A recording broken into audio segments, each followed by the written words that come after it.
The title of today's class is From Hippie to Occupier.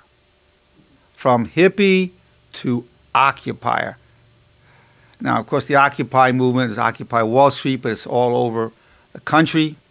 You occupy Los Angeles, occupy, of course, in New York and Portland, occupy Chicago. It's all over the country. These are amazing times. Change is in the air all over the world. For the first time in human history, the people are rising all over the world, all over America, all over Canada, all over Europe, Italy, Greece, throughout Europe. Even in Israel, protests. Throughout the whole Middle East, people are rising. They call it the Arab springtime.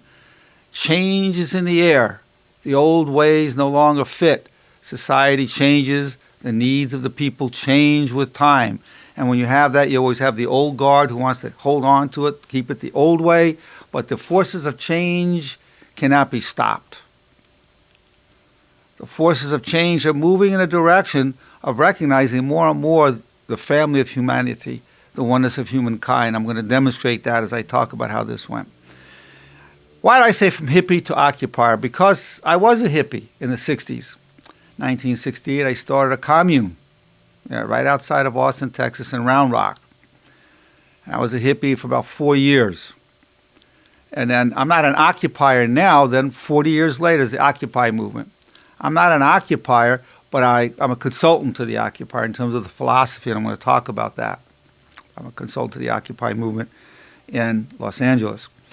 It took me, about 30 years to understand what the hippie movement was really about. There were really three types of hippies, and most people don't know this. And I remember when it hit me. There were three types. Now let me say this to preempt what I'm going to say. All three types looked the same. All had long hair and beards. If they were women, but all had all the men had long hair and beards. Women had long hair. Well, some had flowers, some didn't, because there were three types. There were three types. We were called the flower children, the love children, but really there were three types. Not all were carrying flowers.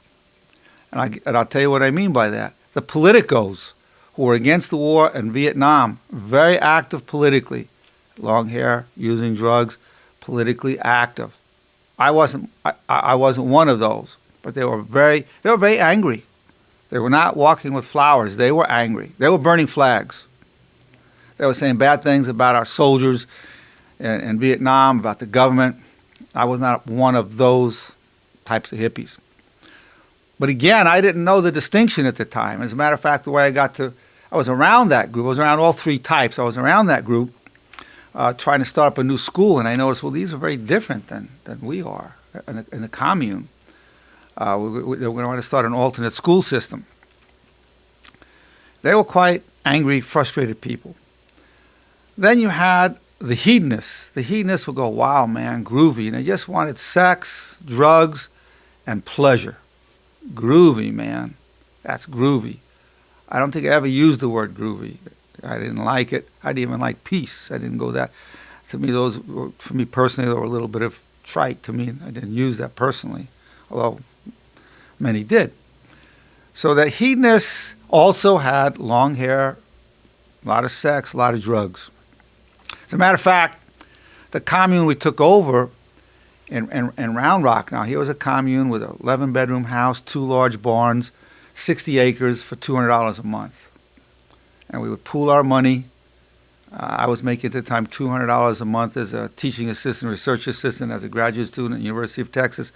We would buy 100-pound bags of powdered milk, nuts, rice, and so forth. We pooled our money and we were able to eat that way, survive.